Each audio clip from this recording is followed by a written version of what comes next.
Hey everyone! Welcome back. Today, we're diving into an essential part of vehicle maintenance: checking tire pressure, measuring tread depth, and rotating your tires. Keeping your tires in good shape is crucial for your safety and can help improve your gas mileage.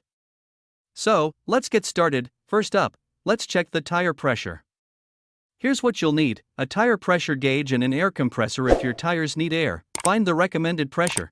Check your owner's manual or look for the sticker inside your driver's door. It will tell you the ideal pressure for your tires. Check the pressure, remove the valve cap from the tire and press your tire pressure gauge firmly onto the valve stem. Replace the valve cap. Don't forget to put the cap back on. This keeps dirt out of the valve. Checking tread depth. Next, let's talk about tread depth. This is super important for traction and safety. Use a tread depth gauge. You can use a special gauge or a simple penny. For the penny test, insert the penny into the tread with Lincoln's head facing down. Check depth. If you can see all of Lincoln's head, it's time for new tires. Make sure to check in multiple spots across the tire for even wear. Finally, let's rotate those tires.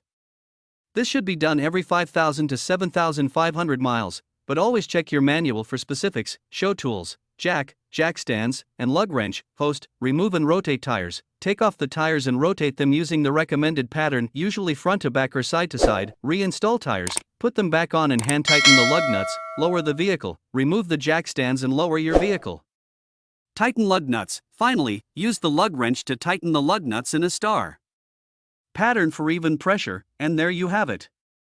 Regularly checking your tire pressure, tread depth, and rotating your tires can keep you safe on the road. If you found this video helpful, give it a thumbs up, subscribe for more maintenance tips, and leave any questions in the comments below. Drive safe, and see you next time.